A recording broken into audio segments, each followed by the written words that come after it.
President Isaias underlined that policy forecasts and analysis must be predicated on the wider framework of global and geopolitical realities that have unfolded in the past 3 decades. In this spirit, Eritrea had originally submitted its non-controversial and widely accepted proposal in mid-2022. President Isaias further stressed that the war, which had no rationale in the first place and that has been fueled by external intervention, must come to an immediate end. For Africa. In this video, we delve deep into the intricate tapestry of the Horn's geopolitics, exploring the historical context, current power struggles, and the potential implications of the Ethiopia-Somaliland agreement.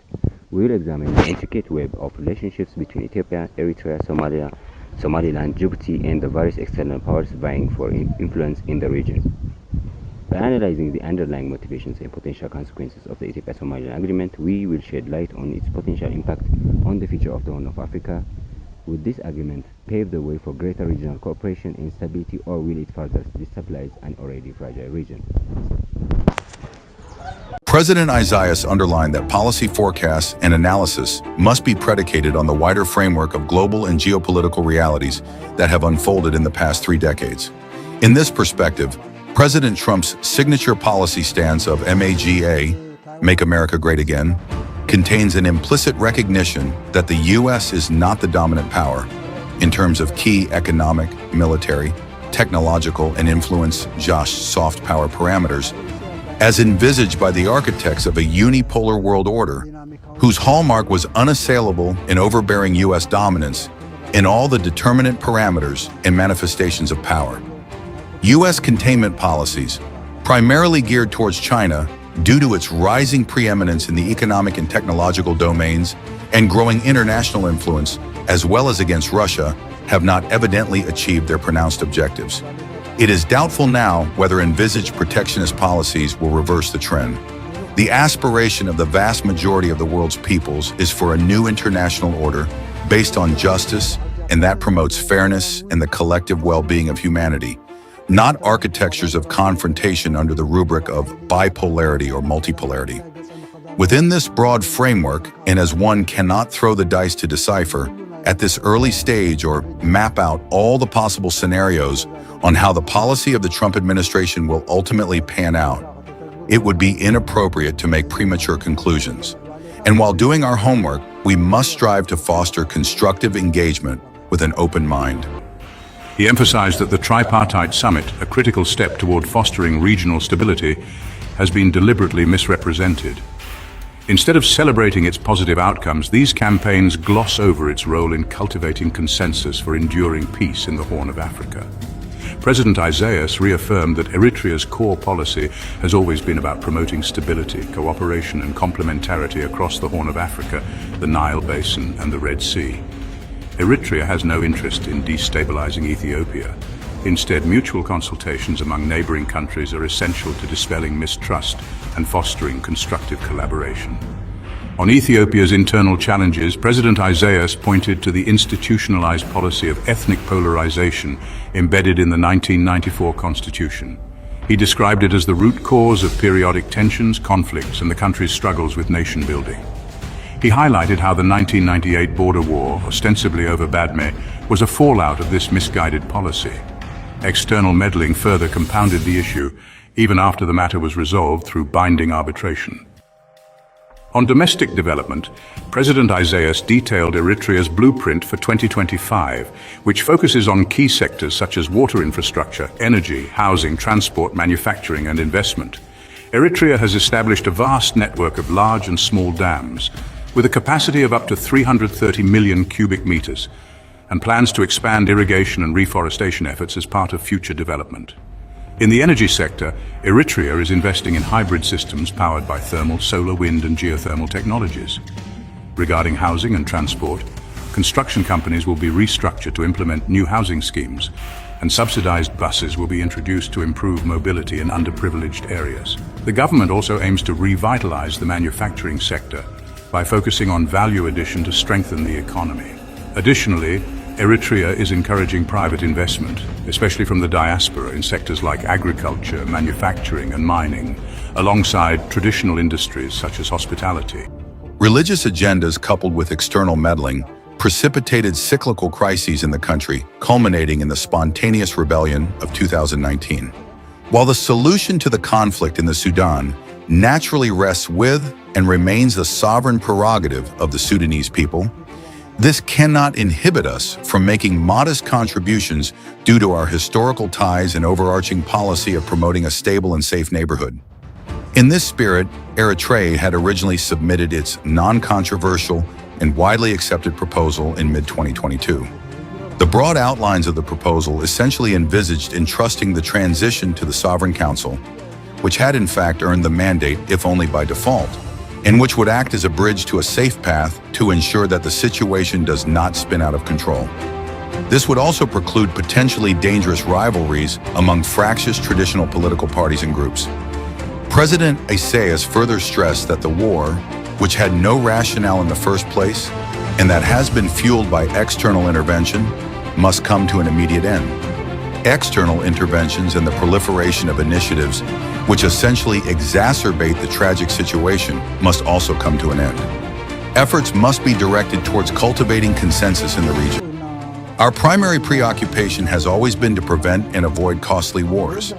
In this spirit, we will not lose hope, and we have to work for and foster stability, cooperation, and complementarity in the region. Also because these problems essentially emanate from and serve external agendas.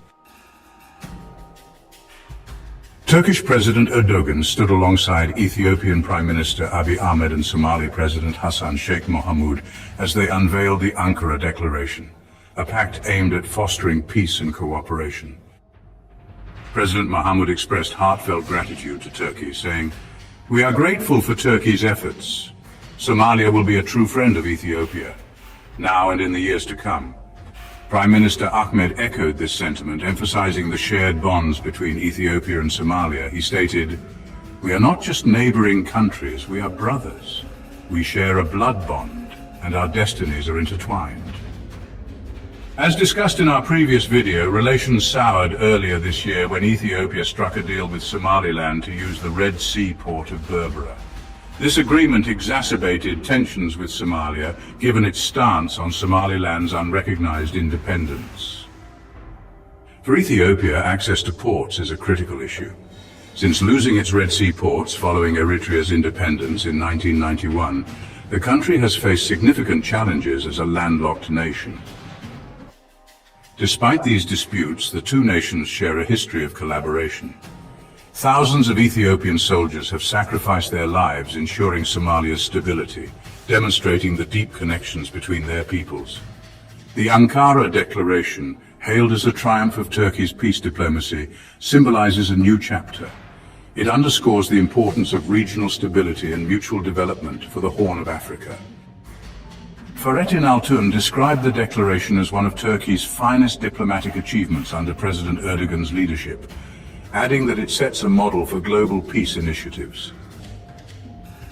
Meanwhile, in Somaliland, a different narrative unfolds. Abdirahman Mohamed Iro has been sworn in as president after peaceful elections.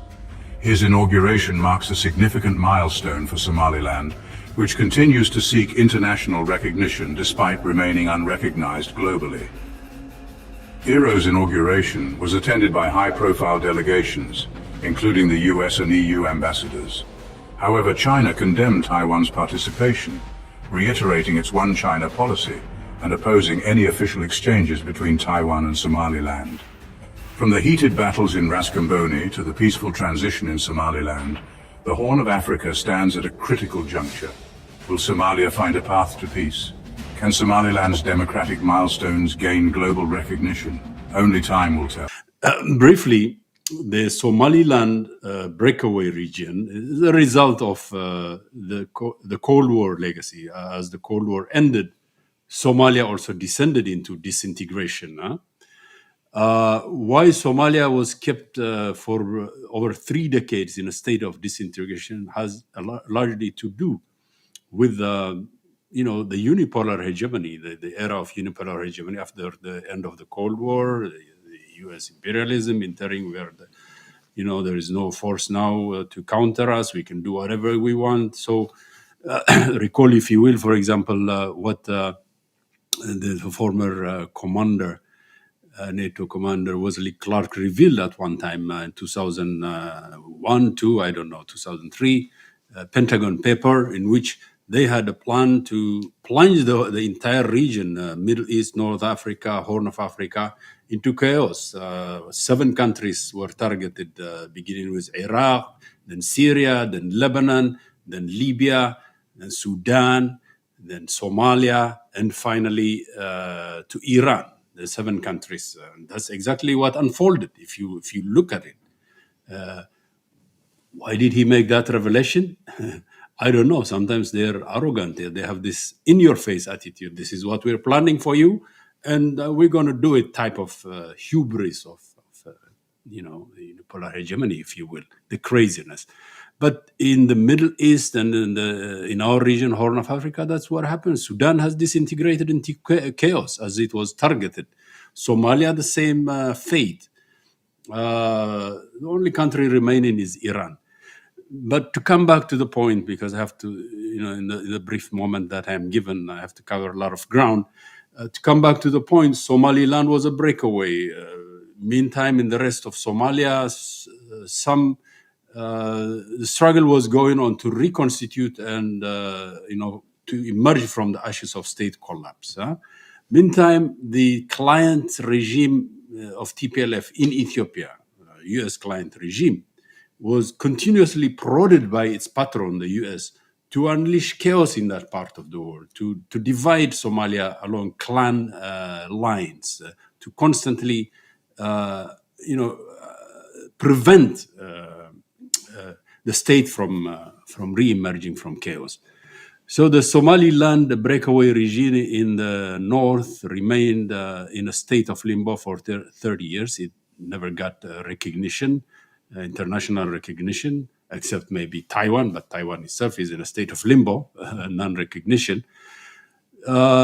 Meanwhile, Somalia was beginning to re-emerge from the chaos. A central government in Mogadishu, some sort of semblance of army, navy.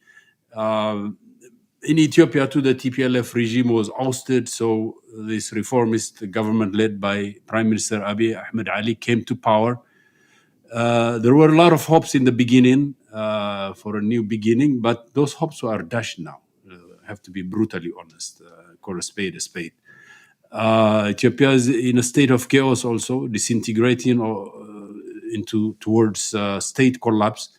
So this desperate prime minister there, Abiy Ahmed Ali, is maneuvering to hoodwink the people and to divert their attention away from the urgent task in Ethiopia, the economic collapse, the ongoing wars in the Amhara region, genocidal wars, some would charge. So to divert that, he's bringing this port issue, the sea access issue, which never is really an issue. And so a memorandum of understanding was signed with the breakaway region of Somaliland, which has no authority, no legality, sovereignty to give away coastal, access for naval base or what have you, according to the memorandum of understanding. And this has created an uproar. It infringes on Somalia's sovereignty because the world, as far as the rest of the world is concerned, the international community, the United Nations, African Union, only recognizes the central government in Mogadishu, the capital, as having the authority and sovereignty over the entire Somalia. So this was a breach, a reckless breach that provokes Somalia. It is an act of aggression, and they have condemned it.